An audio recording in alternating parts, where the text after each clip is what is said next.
Welcome back, everyone, to another live reaction to My Hero Academia. Fantastic news for those of you that follow me on this channel for My Hero content. We are all caught up. So as of now, for the foreseeable future, every Saturday we will be getting a new reaction from yours truly for My Hero Academia on time, Saturday mornings or early afternoons. No more catch up with My Hero, and I'm really happy to say that. We still got other shows to catch up on. We're almost done with Tokyo Ghoul, and then we have Persona afterwards, but at least with My Hero Academia, we're back on track. Every Saturday, we're going to be reacting to a brand new episode of My Hero, and I'm excited to just be caught up. Right now, we're fresh off of the United States of Smash, and oh lord, what an epic way to catch up to this show. I am loving every bit and piece of Season 3, and last week's episode was just mwah, phenomenal, absolutely gorgeous. Now, of course, with this next episode, as the usual formula for these works of fiction, I'm expecting a pretty chill episode. We had a lot going down last week, and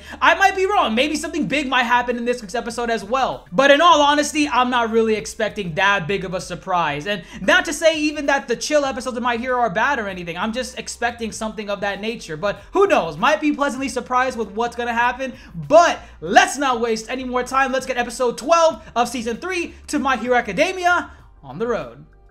Oh, man. I used up everything in me, bro. What a oh, man. So much emotion. So much build-up. It's your turn, Deku. You're the next successor. And Bakugo, I'm wondering if this is just Bakugo being like, or if maybe Bakugo is actually putting two and two together and realizing, hey, Deku, do you guys have the same quirk or something? Like, are you guys related in some way? Because the dude's not a dumbass. He really isn't. Oh, man. What are they going to do, man? Who's going to be the #1 now? Well, I mean, Endeavor, obviously. Well, assuming, you know, they just rank him up to #1 because he was #2. So, yeah, it's pretty much confirmed. As if it wasn't confirmed before, but this 100% confirmed. 110%, 15, beyond confirmed. Okay, so she had a husband. I mean, obviously, yeah, but man, that's messed up. No, dude. I mean, that definitely backfired. That's messed up. That's hella messed up. And what, bro? What are you gonna do? I don't think Shigaraki's gonna turn over a new leaf, to be honest. That's right. That he's absolutely right. Completely right. Catch out to the police. They turned in Bakugo. Oh man. I mean, I understand why they had to give Bakugo to the police, but it kind of looks like they just like, okay, man, you're going to jail, okay? Oh snap! What was that? He Endeavor? At least he takes his shoes off. Wait, well, that probably wasn't Endeavor though. That's right. Ooh, that PTSD.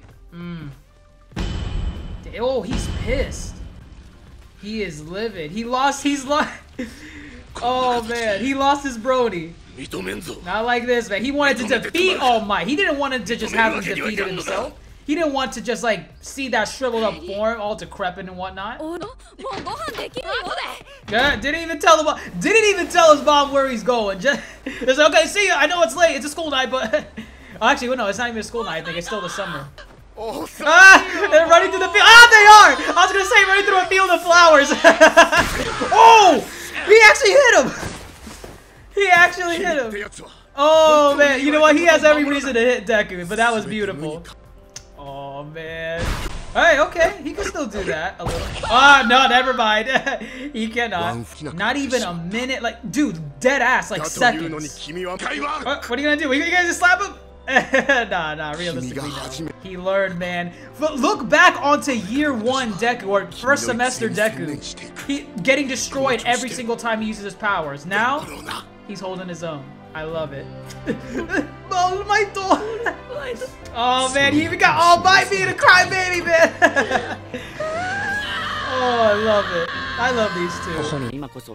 Okay, so All Might has kind of like a Goku complex. He's attracting all these villains, and if they take him out of the picture, maybe the villains will stop attacking. But I hope they don't fire his ass just because of that. All dorm system. So what? Are they gonna be living on campus, like in the dorms, to be constantly protected? That's gonna be interesting. Is this the earjack girl? That's the yeah it is. I see the mom with the earlobes. Yeah, it is. That's a pretty nice house. Oh snap! That's Bakugo's bus. Yo, that is Bakugo's bus. I see that bus.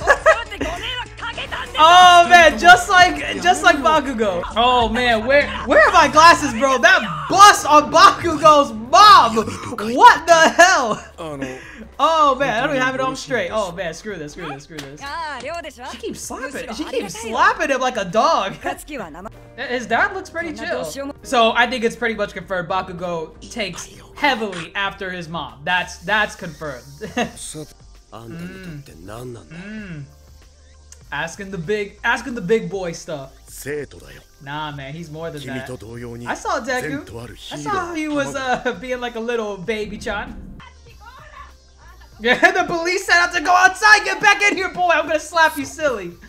Oh man, so abusive. Oh yeah, I think that's the first time he's ever went to Deku's place. I don't know why. 3 seasons in, I just assumed that All Might has at least been there once, but I guess not. I wonder if that's actually gonna play a role anytime soon, because we keep hearing that over and over again. I really hope the author isn't just, you know, pulling our legs with that one. I'm wondering if at some point Deku's just gonna destroy them beyond repair, and that's gonna be an interesting plot element. Yo, even the mom getting development. This is beautiful. I love this. Real talk. You know, as much as I'm against that opinion, I understand her completely.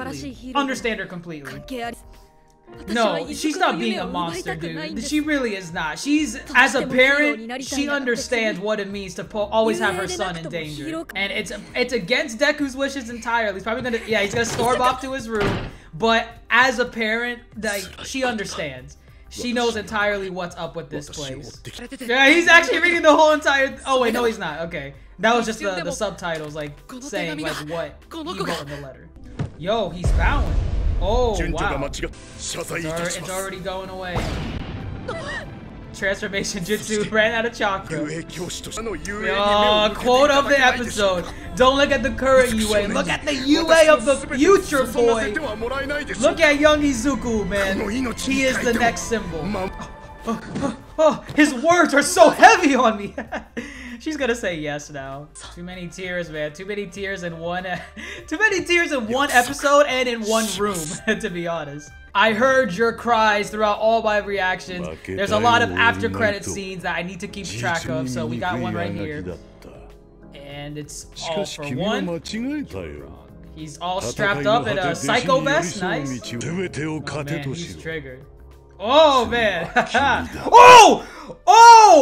Quote! Okay, so I'm not gonna lie, the way that episode ended, I'm glad that I finally saw at least one of these after episode segments where they pretty much showed all for one, all strapped up, like in a psycho vest, basically. Probably putting him into like a maximum security prison on some remote island along with other S-class type of villains that are locked up, which I'm wondering if we're ever gonna see All for One again, if at some point there might be a prison breakout arc where the villains go in to try and save him, and then All for One is back on the picture, but there's no All Might to counter him, except maybe for Deku, but that's not for a long time, if that even is a thing, if that even happens in the story. But yeah, we have All for One basically giving a monologue in his head, basically saying that All Might failed in his teachings to Deku. The whole point of a teacher is to make their student independent. The fact that All Might still survived through this ordeal, he's still gonna have a relationship with Deku, and Deku's never gonna learn to move past him. He's never gonna learn how to detach himself from All Might and grow as a person.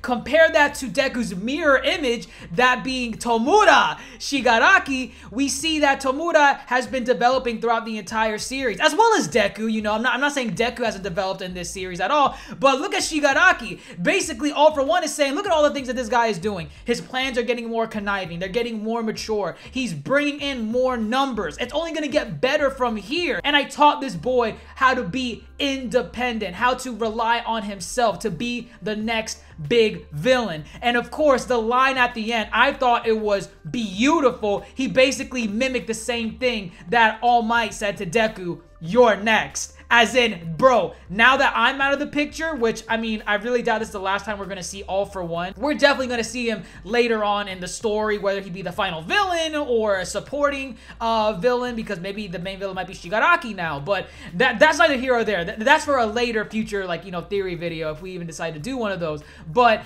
looking at Shigaraki, he's the next big villain. And he might not like the shoes that he has to fill right now because he looked kind of psycho at the very end. But at the same time, you look around him, he has a big supporting cast, and I cannot wait to see what new villains are going to come into the picture now, because All For One is out of the picture, so now the big boy shoes are going to be filled by Shigaraki, and I cannot wait to see what direction that's going to go in. But aside from that, this episode pretty much went the same way that I thought it was going to be. Basically, a very chill episode. The whole aftermath sequence, as typical for any work of fiction after a big climactic battle or epic showdown between opposing forces of good and evil, we have, of course, the discussions afterwards. What were the consequences of this thing happening? What are we looking towards for the future? And we got examples of that, of people explaining like, hey, we lost our symbol of peace. All Might is completely into retirement. He's done. There's no more BS of like, hey, I could maintain this form for like just barely a minute. Like, no, the man is done. He could bring it out for just show,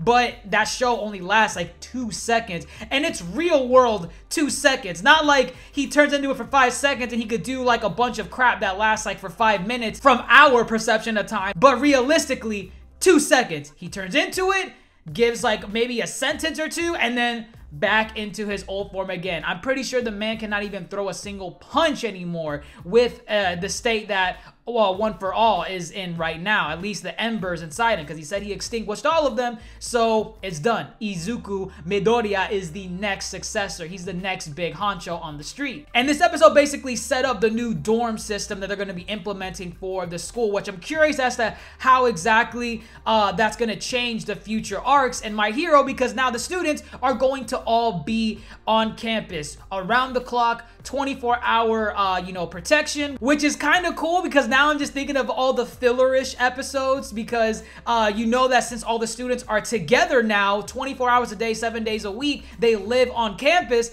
I'm wondering if exactly like they're gonna get into more shenanigans, like late at night, try to, you know, like Minata and the rest of the pervs in the student class are gonna try and sneak into the girls' dormitory room and the shower room and whatnot. You know there's gonna be hilarious shenanigans with all of these characters, because now they're gonna be living together. It's gonna be like a college campus or a boarding school. So I'm really excited to see all the future activities and, you know, classes that these guys are gonna take together now that they're gonna be around each other the entire time. And we also got to see some of the parents of the other students. We got to see Kyota, I believe her name is, the earjack girl, or Kyoka. I'll eventually remember her name at some point once she gets her own episode of development, because let's face it, she is gonna get it at some point. Because right now, I'm gonna be heavily disappointed if not every single character in My Hero gets a moment, at least an episode or a half episode to shine, because every one of these students deserve it. But of course, the big star of this episode was Bakugo's mom. Holy crap. The spitting image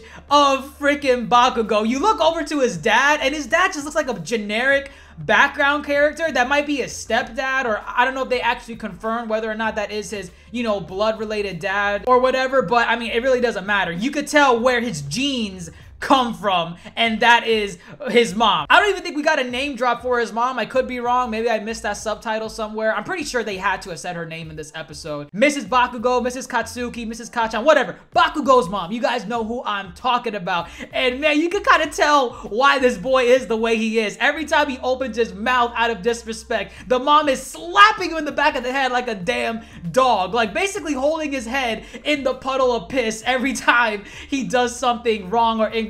And I gotta love it. It's literally Bakugo in a gender-bending form, as much as a weird thing that is to see. But it was nice to see Bakugo's mom. I could already tell the fandom is probably losing their minds, because for the longest time, we wanted to see like, hey, we saw Deku's mom, we saw some of the other characters' parents, but how exactly is Bakugo's parents are? Like, I always assumed, like, early on in My Hero that maybe he was an orphan, he had foster parents or something, because the guy is such an asshole that maybe he just grew up that way because he didn't have anyone to show him love, affection, you know, that typical shonen cliche. But no, he has a mom and a dad, and his mom is freaking hilarious. I hope we see more of her, get more development with her in the future, because she's a treat. I freaking love Bakugo's mom. She's the perfect snack waifu. And then, of course, we end off the episode with Deku's mom giving some massive development, realistic, you know, emotions for Izuku. She is just petrified. You thought that maybe she would be that typical shonen mom that's like, oh, I don't want to put my child in that situation, but I know he's going to be the #1 hero one day, and I won't hold him back from his dreams. Like, no, from the beginning, she was dead set on being like, yo, I'm not letting my son anywhere near that school anymore. I don't care if that's his dream. I don't care. Like, it might seem like I'm a monster of a mother, but honestly, I saw the opposite from that. Her emotions, like, imagine being in her shoes, seeing all this crap on the news multiple times, mind you. First, we had the USJ, I believe it was called, you know, the stadium arena in season 1. We had that incident. Then we had the whole thing with Stain, and then we had the summer camp, and then we had the All for One incident. Like, the mom is probably, like, terrified of even letting her son out of her sight as soon as he walks out of that apartment door. So I don't blame her for not wanting her son to be anywhere near this school or All Might. And I like how she stood her ground. She didn't change her mind right away. She's like, bro, like, it's tearing me up to do this, but I'm not gonna let my son in this place anymore, as much of a terrible person it's making me seem to be. But then I love how Deku basically showed his mom the no, and how he portrayed himself as a hero to just one person, and how this one person now views him as a hero. And he basically says, like, it doesn't have to be at UA, it could be anywhere. Just please let me be a hero. Let me be the next symbol to make sure that UA has a future, that these villains don't keep coming out from the gutter, from the sewers of this, you know, society. And again, his mom was really reluctant and whatnot to say yes, but at least she realized, like, hey, my son is already starting to become a hero. Even though I miss those days where he was quirkless and I didn't have a care in the world, this is what makes him happy. And he's already, you know, making tracks. He's already building his repertoire up, beginning with Kota. And that was a big moment. Literally in that episode, as soon as we saw that Kota development, I knew this was going to carry Deku to further development with other characters, including himself, All Might, and hell, look at it now, his mom. So I'm glad that Deku was able to save Kota early on in this season.